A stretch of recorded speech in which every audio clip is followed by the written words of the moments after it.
pero también sucede lo mismo con enfermería.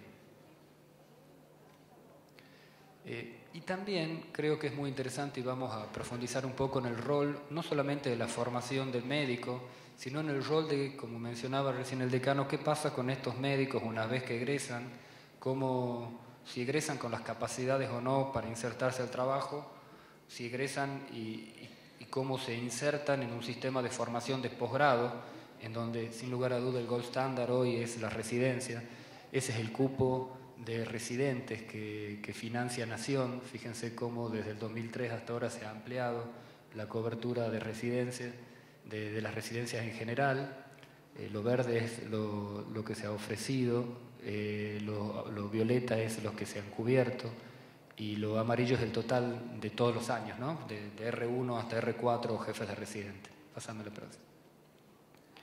En el 2008, 2007, 2008, pasame la próxima, por favor, acercarme un poquito, el Consejo Federal de Salud, intentando fortalecer la estrategia de atención primaria de la salud, decidió priorizar algunas de las residencias, como intentando de alguna manera incentivar o lograr la cobertura del recurso humano que se necesita especialmente en la atención primaria de la salud, tanto en especialidades de medicina general, pediatría y ginecología, como también de especialidades en áreas críticas como terapia intensiva de adultos o pediátricas, neonatología y anestesia, al igual que salud mental, ¿no? Y al día de hoy, el 73% de las residencias que están ocupadas tienen que ver con esa priorización. Pasamos a la próxima. Estos números que les muestro son de las inscripciones para este año. Fíjense cómo hay un grupo muy importante en las primeras cantidades. Ustedes ven las preinscripciones, o sea, esto muestra la aspiración de los estudiantes, de los egresados, de los colegas, de los médicos a las especialidades. Están dentro de las especialidades que se han priorizado. Ahora, por favor, fíjense en anestesia, por ejemplo, cómo se ha logrado también. Anestesia, ustedes saben, una especialidad que tenemos muchas dificultades en línea general. La gente, los colegas quieren estudiar anestesia, cuanto cupo uno ponga se cubren, como desde el 2004, donde había 6 cupos de anestesia, ahora finalmente de 130 se ocuparon 96 cupos. Pásame por favor la próxima. Y como en línea general, sumando otras jurisdicciones, porque ustedes saben que, y si no saben yo les comento, Ciudad de Buenos Aires, Provincia de Buenos Aires, financia sus propias residencias. Ahí están sumados el financiamiento, digamos, el total de residencias de anestesia para este año de 158, incluyendo estas otras 2 jurisdicciones, es la totalidad de la formación, que independientemente de quién financia, hay que entender que la mayoría, todas las residencias, no solo en anestesia, sino en general, se hacen también en hospitales públicos, ya sean hospitales que son nacionales, provinciales, municipales, universitarios, de las Fuerzas Armadas. Digo, todo ese espectro siguen siendo hospitales públicos. La próxima. Esto es con pediatría. Esto es con medicina general. Fíjense cómo, y pasame la próxima.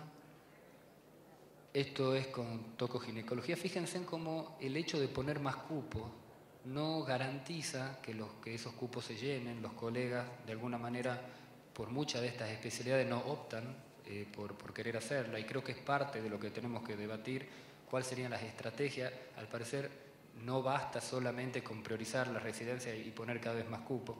Pásame la próxima. Y también hay que ver que hay otras vías de ser especialista o de formarse para poder anunciarse como especialista. Sin lugar a dudas, la residencia es uno. Los cursos que dan algunas sociedades científicas habilitados también lo son. Los cursos superiores, las carreras universitarias que dan títulos, las únicas que pueden dar títulos de especialista, que son las carreras universitarias. Y creo que es muy importante introducir en el debate esta necesidad de articular entre la oferta de residencia, la oferta de las universidades de posgrado, y como vamos a ver en algún momento, supongo en la mesa de COFESA, la diferente necesidad de formación de recursos humanos en las distintas regiones. En cuanto a oportunidades, yo creo que hoy en día tenemos información pongo oportunidades, podría haber puesto desafíos, pero creo que oportunidades más proactivo. Tenemos que empezar a pensar en cuál es nuestra situación epidemiológica, también sanitaria, para pensar cuál es nuestro recurso humano que tenemos que formar. Nosotros estamos en una situación en donde todavía tenemos enfermedades transmisibles o podemos llamarlo reemergentes, y donde también, como toda sociedad moderna, tenemos cada vez más enfermedades crónicas no transmisibles. Tenemos datos, información que antes no teníamos local, como la encuesta de factores de riesgo. Cuando uno ve esa encuesta, de carga de enfermedad, cuando uno ve ese estudio de carga de enfermedad, los argentinos nos enfermamos y morimos antes de tiempo, básicamente por 20 enfermedades que se pueden agrupar en estas 6 categorías. En enfermedades cardiológicas, renales, ACV, diabetes, ese grupo de enfermedades crónicas no transmisibles. Un grupo muy importante de salud mental, suicidios, alcoholismo, demencia, depresión, que es gran parte de nuestra carga sanitaria.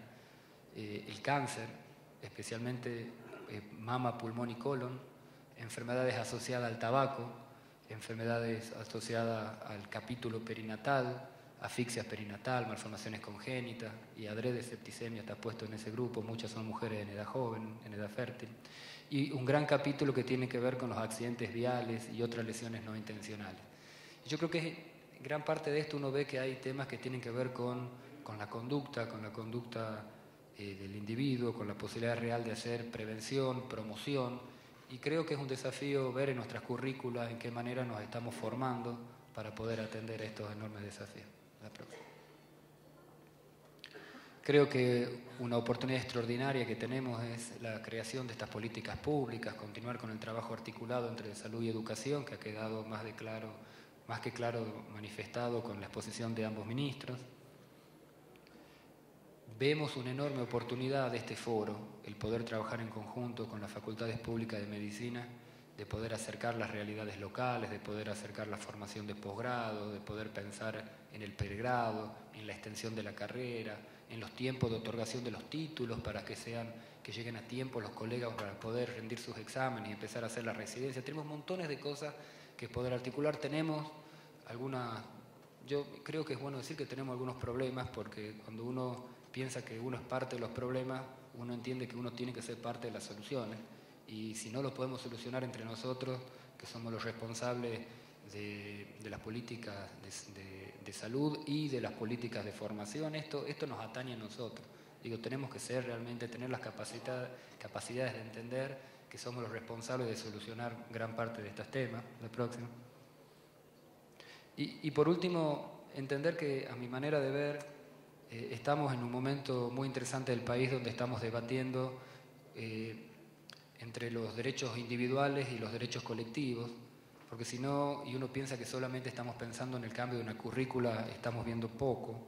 Creo que en realidad lo que está en juego y lo que se está hablando es qué modelo de país es el que queremos, y en esto uno no puede no tener una postura, y sin lugar a duda uno tiene que tomar parte. Así que agradecer la oportunidad de estar acá, y va a ser muy interesante compartir la mesa y escuchar después a los ministros de las regiones, que creo que es lo que tienen el aporte más rico que dar. Gracias.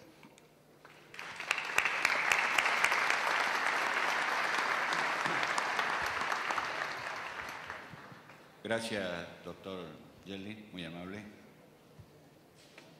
Bueno, para seguir con algún eje de las exposiciones, al doctor Martín Gil, secretario de Política Universitaria, para que nos exprese también en los minutos cuál es la mirada sobre este tópico.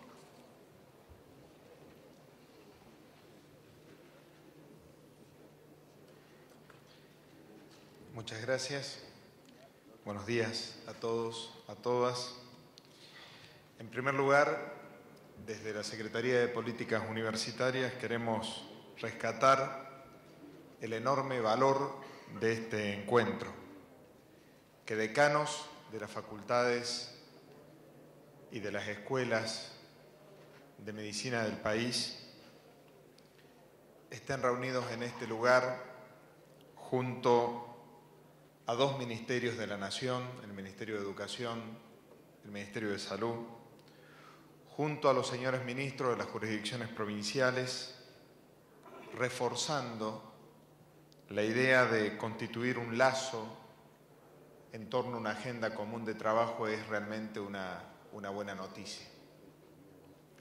Y este es un camino al que aspiramos repetir, transitar con otras disciplinas. Lo decía Carolina en su intervención. No es algo a lo que estemos habitualmente acostumbrados. Reunir en un mismo espacio de trabajo a quienes son los responsables o a quienes intervienen en los procesos de formación, junto a quienes están en el territorio, quienes ejecutan, planifican y evalúan las políticas del sector. En este caso, la de los profesionales de la salud. También es altamente valioso el motivo de la convocatoria, los médicos que el país necesita. Y esto responde a algo que los rectores planteaban en el documento que entregaban a la Presidenta de la Nación en oportunidad del Bicentenario de la Patria, las universidades públicas ante el Bicentenario de la Patria. Responde a esta cuestión de preguntarnos cómo asumir como universidades públicas la conciencia de tener que dar respuesta a las necesidades del país. Cómo asumir el sentirnos definitivamente responsables de la construcción de la nación. Cómo asumir, como lo decía Carolina también en su intervención, que las universidades públicas, en ejercicio de nuestra autonomía, somos parte del Estado. Cómo involucrarnos entonces con las demandas, con las necesidades de una nación que nos interpela permanentemente como sistema universitario. Resulta también importante hacerlo en esta casa, que con sus 400 años de existencia es el reflejo de la íntima vinculación de la universidad con la construcción de la nación que tenemos y, por lo tanto, responsable de los aciertos y de los errores. La salud representa para el país un aspecto central y su cuidado y la formación de los hombres y mujeres que se entregan a las disciplinas encargadas de su atención son consideradas de interés público o de interés prioritario para el sistema.